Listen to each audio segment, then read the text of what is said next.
Ahora que ya tenemos una idea bastante clara de las herencias y las funciones virtuales, vamos a ver dos identificadores especiales, override y final. Empezar diciendo que no se trata de palabras clave en C++, son identificadores normales que tienen un significado especial en determinados contextos. Final, aunque útil, tiene usos limitados, pero override es muy importante, sustituyendo en parte a virtual, como vamos a ver, pero sobre todo asegurándonos que el compilador compruebe que todas las funciones virtuales en clases derivadas override anulen o sobrescriban a las funciones de la clase padre como se espera. Y si no es así, el compilador lanzará un error. Veremos también que, aunque la norma es que entre las clases virtuales override deben tener el mismo tipo de retorno, existe una excepción a esta regla, que se conoce como el tipo de retorno covariant.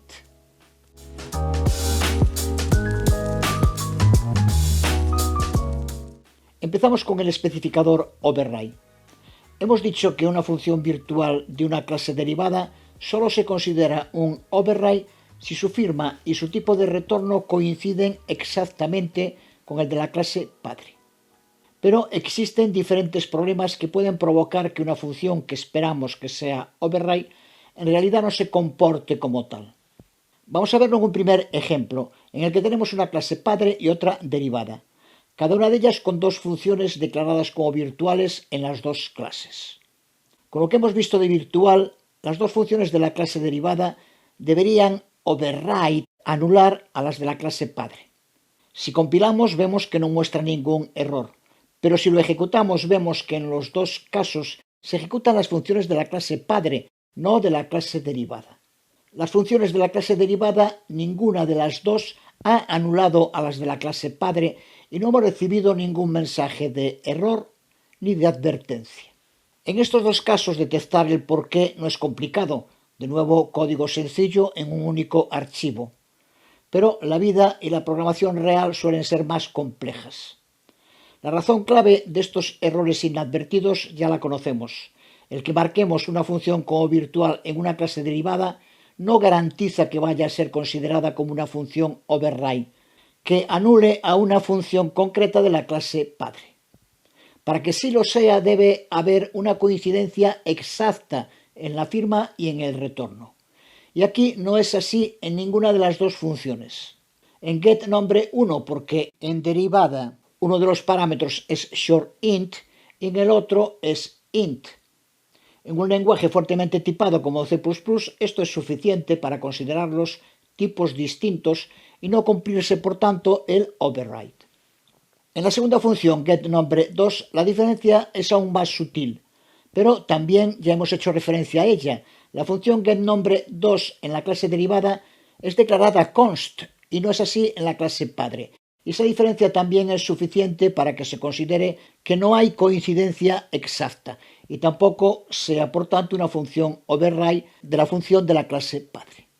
Por eso ninguna de las dos funciones es override. No anulan o sobrescriben a las similares, porque no son totalmente coincidentes con las de la clase padre y, por tanto, son estas las que se siguen ejecutando. Pero decíamos, una vez más, en ejemplos sencillos como este, en el que además vemos el resultado directamente en la pantalla con su impresión, es fácil detectar el error y sus causas. Pero en programas más complejos en el que las funciones tienen comportamientos que no se visualizan, así que ni siquiera en tiempo de ejecución tenemos claro qué función se ha ejecutado realmente. A veces incluso formando parte de otros procesos. En definitiva, estos problemas pueden llegar a ser muy difíciles de detectar y depurar.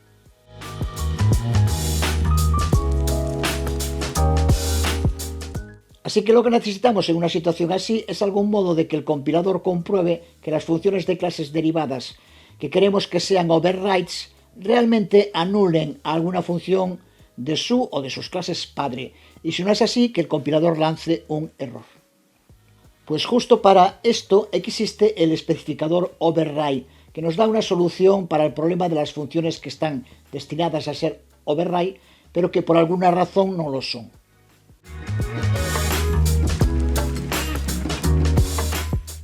Este especificador se puede aplicar a cualquier función virtual, pero es importante fijarse en su sintaxis. Debe situarse dentro de la firma, pero en lugar de hacerlo al principio, como con la palabra clave virtual, debe hacerse al final, después de los paréntesis de cierre y antes de las llaves de apertura del cuerpo. Es la misma localización que se utiliza para la palabra clave const aplicada a una función.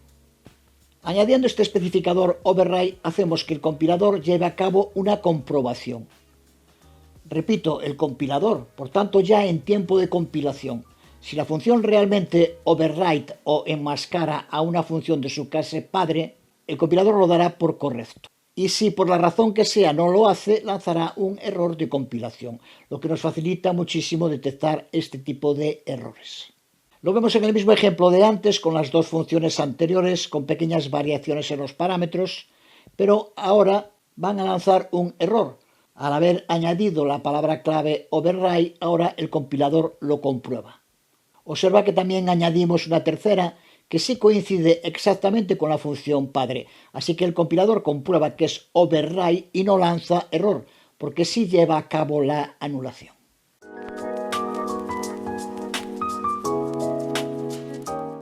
Pero observa bien la sintaxis. Decíamos en el anterior vídeo tutorial que la palabra clave virtual solo es obligatoria en las funciones padre, que en las derivadas es opcional, aunque aconsejable para hacer el código más legible para humanos. Pero si usamos override ya aporta esa claridad, porque siempre que una función en una clase derivada incluya el identificador override, ya sabemos que obligatoriamente tiene que ser virtual y que además está anulando correctamente a la función virtual de su o sus clases o tendríamos un error. Insistí también de nuevo en su colocación, diferente a la de la palabra clave virtual. A esto se une que el uso del identificador override no tiene absolutamente ninguna penalización en el rendimiento final, porque la comprobación se hace en tiempo de compilación. Además de su enorme utilidad al garantizarnos que las funciones override realmente están haciendo su trabajo. Por eso las mejores prácticas aconsejan que todas las funciones virtuales override que se encuentren en clases derivadas deben etiquetarse con este especificador override. Y como además especifica también que esa función tiene que ser virtual, se aconseja que si usamos override no usemos virtual. No daría error, pero es redundante. Resumiendo, las mejores prácticas aconsejan usar la palabra clave virtual siempre en las funciones virtuales de una clase padre, lo que además es obligatorio, y usar el especificador override y no la palabra clave virtual en las funciones override de las clases derivadas. Aunque ninguna de las dos, ni virtual ni override, es estrictamente obligatoria, pero el uso de override nos asegura evitar errores por la mala implementación de estas funciones como acabamos de ver. Y por último, tener presente siempre dónde debe colocarse este especificador, al final de la firma, no al principio como se hace con virtual.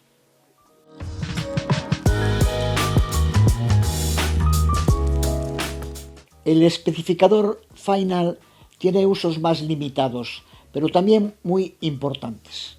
No hay que usarlo siempre, desde luego, pero se utiliza sobre todo en dos situaciones que es importante diferenciar. Se puede aplicar en funciones de clases que pueden ser derivadas, pero que a su vez tienen que ser padres. Y con este identificador evitamos que una función sea anulada por sus clases hijas. Pero tiene también un segundo uso para evitar que cualquier clase en su totalidad pueda ser heredada. Lo normal es usarlo en clases derivadas o no existiría ningún tipo de jerarquía posible. Pero este segundo uso de final hace que la clase a la que se le aplique no pueda ser heredada por ninguna otra clase. Vemos en este primer ejemplo cómo evitar que una función de una clase padre pueda ser anulada por la de su clase hija. Aquí tenemos una jerarquía de herencias de primera a tercera, en la que segunda hereda de primera, pero a su vez es padre de tercera. Usando la palabra clave final junto con override en una función virtual de esa clase segunda, permite que esa función anule a la función coincidente de la clase primera. Se hace de modo correcto como vemos, pero no permite que esta función sea anulada por la función coincidente de su clase hija. Tercera, que lanza un error porque intenta anular una función virtual que está marcada como final. Si has seguido el hilo hasta aquí, debes tener claro cómo evitar este error, que no llega con eliminar el override, porque ya sabemos que esta función, aunque no incluya el identificador override ni el identificador virtual, será considerada como virtual al incluir otras clases de las que hereda funciones que coinciden exactamente y que en la clase padre esté definida como virtual. Así que el único modo de evitar este error es eliminando la función.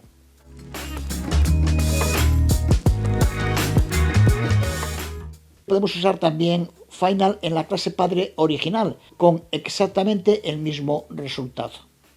Vemos en esta versión que ahora la función getNombre de segunda ya no puede anular a la de primera. El segundo uso del identificador final es para evitar que se pueda heredar de una clase, aunque tenemos que modificar el lugar en el que ponemos este identificador. En el caso anterior lo tenemos que poner al final de la firma, después de override si se incluye override. Para evitar que esa clase pueda ser heredada, debemos colocarlo después del nombre de la clase.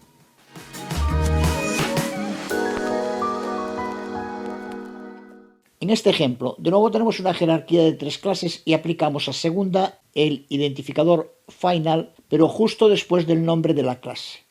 Esta clase segunda sigue heredando de modo correcto de primera y sigue anulando correctamente también su función getNombre. Pero en el caso de tercera tenemos error de compilación. Pero observa que es diferente al de antes. Ahora el error de compilación nos lo da ya al intentar que tercera herede de segunda, porque al marcar la clase segunda como final impedimos que pueda ser heredada por ninguna otra clase. Observa que en este caso si eliminamos aquí override el error desaparece, pero no porque esta función haga ahora algo distinto a lo que hacía antes. Simplemente al no incluir override el compilador no comprueba si anula o no a otra función coincidente, pero sigue sin anularla ya que no puede heredar.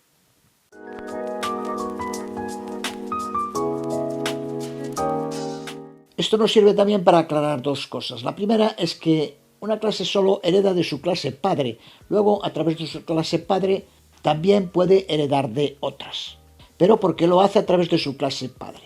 Si alguien se pregunta si esta función podría anular a la coincidente de la clase primera, claramente no, porque entre la clase tercera y la clase primera solo existía una relación a través de la clase segunda. Al no heredar tercera de segunda, ya no hereda de primera tampoco. La segunda aclaración tiene más que ver con la forma de explicar. Aquí estamos usando ejemplos de jerarquías de herencia y las llamamos primera, segunda, tercera, todo muy lineal, que simplifica la realidad para explicaciones. Pero lo del nombre no influye en nada. Me refiero a que aquí nada nos impediría hacer que esta clase tercera heredara de primera, y en este caso todo lo aquí escrito funcionaría correctamente. Segunda seguiría heredando de primera y tercera también heredaría de primera, mientras que ninguna heredaría de segunda, que es la que está marcada como final y es la que no puede ser heredada por ninguna otra clase. Con esto debería quedar claro.